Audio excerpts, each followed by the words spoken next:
Salut à vous. Ah, les sorcières. Le bon temps où l'on pouvait les brûler en place publique. Les bûchers autour desquels on dansait la farandole. L'histoire de ce soir prend place en 1817, dans la ville d'Adams, dans le Tennessee. Elle fut le siège de l'une des histoires de fantômes les plus connues de l'histoire américaine. Si connue qu'elle a attiré l'attention et même l'implication directe d'un futur président des États-Unis. Connue sous le nom de The Bell Witch, l'étrange et souvent violente activité poltergeist qui a provoqué la peur et la curiosité dans la petite commune agricole est restée inexpliquée depuis près de 200 ans. Elle fut l'inspiration de nombreuses histoires fictives. Ce sont les faits de l'affaire de la sorcière des Belles qui a inspiré le projet Blair Witch par exemple. Ces deux événements ont beaucoup attiré l'intérêt du public, mais parce que celle-ci est vraiment arrivée, la sorcière dite des Belles se veut beaucoup plus effrayante. Le film le plus récent dont vous avez pu apercevoir un extrait en début de vidéo, et se basant sur cette histoire, s'appelle The Bell Witch Hunting, réalisé par Glenn Miller, sorti en 2013. Je mets le lien également dans la description. Si vous vous rendez là-bas, dans la petite ville d'Adams, vous pourrez apercevoir ce panneau.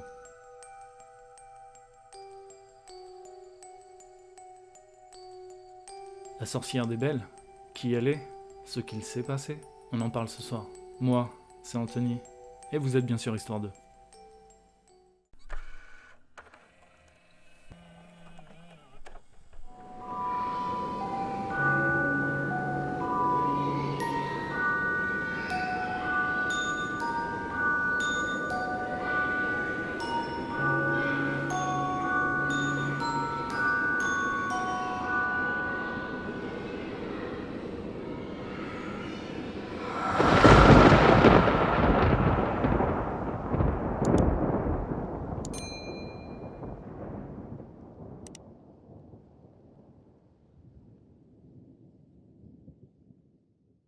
Pendant 4 années, un riche fermier du Tennessee et sa famille furent tourmentés par une force malveillante, à qui l'on donna le nom de la sorcière des Belles.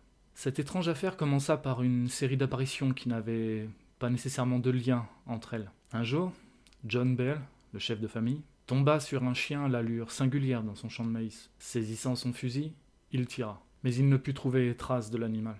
Quelques jours plus tard, Bell était avec 2 de ses fils lorsqu'il aperçut un étrange oiseau, haut perché dans un chêne. L'animal, plus gros qu'une dinde, était inconnu dans la région. Bell le metta en joue et tira. L'oiseau sembla tomber. Ses enfants se précipitèrent, mais ils ne purent même pas trouver ne serait-ce qu'une plume à terre. Peu de temps après, Betsy, fille cadette des Bell, raconta qu'elle passait sous le même arbre lorsqu'elle vit une petite fille qui se balançait à une grande branche du chêne. La fillette portait une robe verte et elle semblait avoir à peu près l'âge de Betsy, c'est-à-dire environ 12 ans. Elle tenta bien de lui parler, mais alors qu'elle s'approchait de l'arbre, la fillette disparut. Un 4e fantôme, un chien noir, qui grognait, apparut plusieurs fois à l'un des esclaves de Belle. Oui, en ce temps-là, l'esclavage était de mise. Esclave qui affirma que l'animal s'était évanoui lorsqu'il l'avait menacé avec un bâton. Archive historique de la sorcière Belle. Un premier récit de la sorcière des Belles fut écrit en 1886 par l'historien Albert Virgil Goodpasture. Ça, c'est un nom qu'on n'invente pas.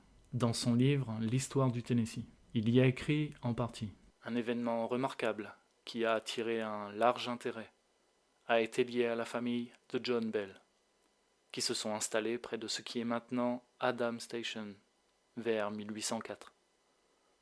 Si grande était l'excitation que les gens sont venus de centaines de kilomètres aux alentours pour assister aux manifestations de ce qui était populairement connu comme la sorcière Belle.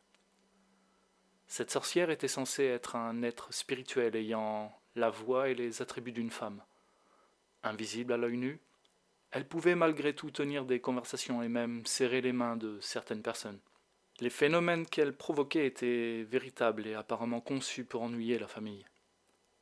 Des phénomènes tels que retirer le sucre des sucriers, renverser le lait, déplacer les couettes des lits, mais aussi pincer voire gifler les enfants pour ensuite rire de l'inconfort de ses victimes.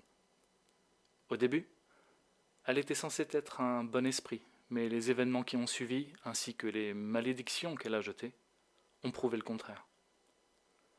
Une encyclopédie entière pourrait être dédiée aux manifestations tant il y en a, puis elles sont maintenant très bien décrites par les descendants directs des Belles.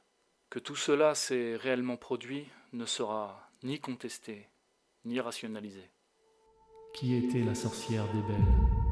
Comme la plupart de ce genre d'histoires, certains détails varient d'une version à l'autre. Mais la plus commune reste que c'était l'esprit de Kate Batts, une vieille voisine méchante de John Bell, qui pensait avoir été dupée, trompée par John, concernant l'achat de terre. Sur son lit de mort, elle aurait juré qu'elle entrait John Bell et ses descendants. Cette histoire est reprise dans le livre Le Guide de Tennessee, publié en 1933 par l'administration fédérale des travaux publics. Bien sûr, selon la légende, les Bell ont été tourmentés pendant des années par l'esprit malveillant de la vieille Kate Batts. John Bell et sa fille préférée Betsy étaient les principales cibles. En ce qui concerne les autres membres de la famille, la sorcière était indifférente, voire, comme dans le cas de Madame Bell, amicale. Personne ne l'a jamais vue, mais toutes les personnes qui se sont rendues à la maison des Bell l'ont très bien entendue. Sa voix, selon un témoin, a parlé d'un son angoissant lorsque l'esprit était mécontent, tandis qu'à d'autres moments, elle parlait ou chantait de façon mélodieuse avec une tonalité plutôt grave. L'esprit de la vieille Kate a donné à John et Betsy beaucoup de fil à retordre. Elle leur jetait de la vaisselle, mais aussi des chaises sur eux. Elle leur tirait le nez, leur arrachait des cheveux, ou les piquait avec des aiguilles. Elle criait toute la nuit pour les empêcher de dormir, jusqu'à leur ôter la nourriture de la bouche à l'heure du repas. Ces événements furent suivis par une avalanche de phénomènes sonores. Battements de fenêtres, cognements à la porte, bruit incessant de griffes raclant le plancher, grognements sourds de ce qui semblait être un combat entre deux chiens. Chaque jour, de nouveaux sons s'ajoutaient au premier. Gargouillis, cliquetis de chaînes dans toute la maison. Plus inquiétant encore, les montants des lits semblaient être rongés par des rats. Les attaques dont la jeune fille était la victime se faisaient de plus en plus violentes. Sa famille commença à s'inquiéter de sa santé, espérant la soustraire de l'influence de la sorcière. Ses parents envoyèrent Betsy chez des amis. Mais c'était sans compter la sorcière qui lui emboîta le pas, et les agressions devinrent encore plus terrifiantes. Selon Betsy, elle avait l'impression qu'on l'étranglait. Elle se sentait le souffle court, sur le point de défaillir. Son visage était souvent empourpré, comme si on l'avait frappé brutalement. Andrew Jackson défie la sorcière. La nouvelle de la sorcière des Belles était si répandue que les gens venaient de centaines de kilomètres aux alentours en espérant entendre la voix stridente de l'esprit ou assister à une manifestation de son mauvais caractère. Lorsque la nouvelle parvint à Nashville, l'un de ses citoyens les plus célèbres, le général Andrew Jackson, a décidé de rassembler un groupe d'hommes et de se rendre directement à la ville d'Adams pour enquêter. Le général, qui avait gagné sa réputation dans de nombreux conflits avec les Amérindiens, était déterminé à affronter ce phénomène et l'exposer comme un canular, en somme, à se débarrasser de cet esprit. Il y a un chapitre entier dans le célèbre livre, l'histoire authentifiée de la célèbre sorcière des Belles, de M.V. Ingram, paru en 1894, et qui est considéré par beaucoup comme le meilleur récit de cette histoire, et consacré à la visite du général. Le général Jackson est venu de Nashville avec une carriole chargée d'une tente, des provisions, et bien décidé à passer du bon temps et prendre beaucoup de plaisir sur l'enquête de la sorcière. Ces hommes étaient à cheval et suivaient le général. Alors qu'ils approchaient de l'endroit, discutant de tout ça et planifiant la marche à suivre sur comment ils allaient procéder, c'est à ce moment-là, roulant sur une partie plate de la route, que la carriole s'est arrêtée net. Le général usa de son fouet, donna des ordres à ses hommes, les chevaux tiraient de toute leur force, mais la carriole ne bougeait pas d'un centimètre. Elle était coincée comme soudée à la terre. Le général ordonna à tous ses hommes de descendre pour pousser à l'aide de leurs épaules sur la charrette. Mais en vain. C'était tout simplement impossible.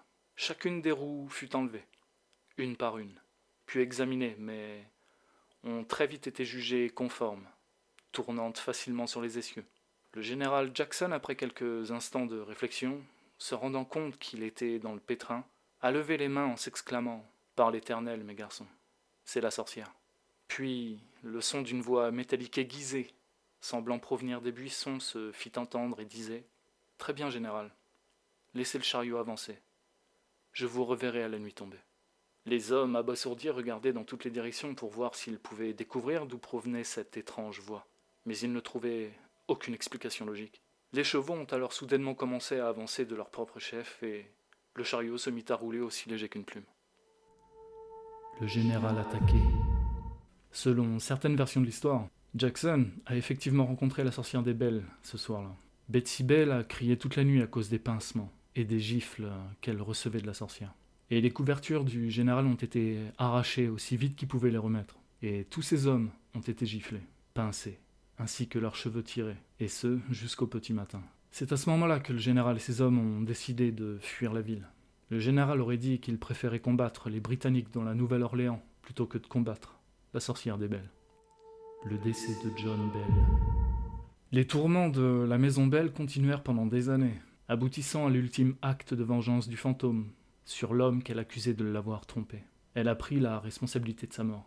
En octobre 1820, John fut frappé d'un malaise alors qu'il se rendait à la porcherie de sa ferme. Certains pensent qu'il a subi une attaque cardiaque. Depuis ce jour, il avait des difficultés à parler, même à déglutir. Oscillant de son lit à l'extérieur, et ce pendant plusieurs semaines, sa santé déclinait. L'université d'État du Tennessee à Nashville raconte cette partie de l'histoire. Le matin du 19 décembre, il ne s'est pas réveillé à son heure habituelle. Lorsque la famille a remarqué qu'il était toujours endormi, ils ont tenté de le réveiller.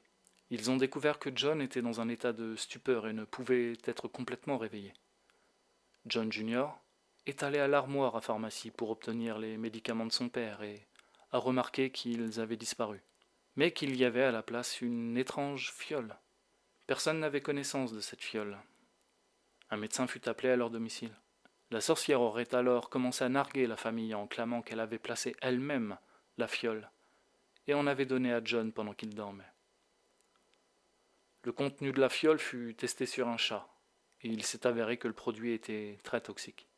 John Bell est décédé le 20 décembre. Kate, la sorcière, demeura calme jusqu'aux funérailles. Après la mise en terre, elle aurait commencé à chanter. Cela aurait continué jusqu'à ce que tous les amis ainsi que la famille soient partis. La sorcière des Belles a quitté le foyer Bell en 1821, disant qu'elle reviendrait dans 7 ans. Elle aurait tenu sa promesse et serait apparue à la maison de John Jr. Il se dit qu'avant de repartir, elle lui aurait confié des prophéties sur des événements futurs, comme la guerre civile américaine, ainsi que les 2 guerres mondiales. Le fantôme aurait alors annoncé réapparaître 107 ans plus tard, en 1935. Mais si elle l'a fait, personne à Adams n'est venu en témoigner. Certains prétendent que l'esprit hante encore la région.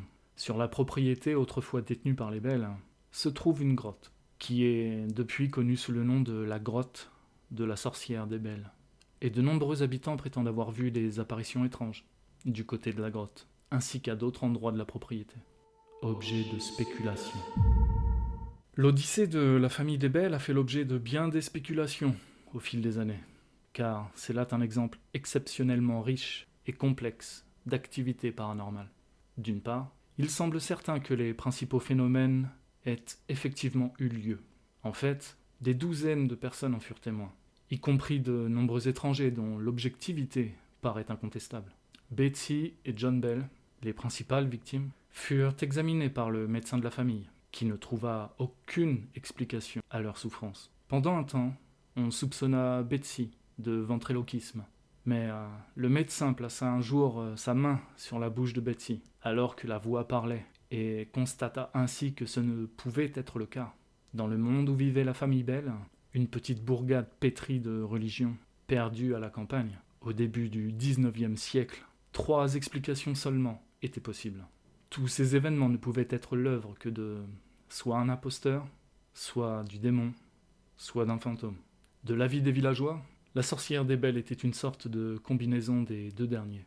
Une visite démoniaque contre laquelle personne ne pouvait rien.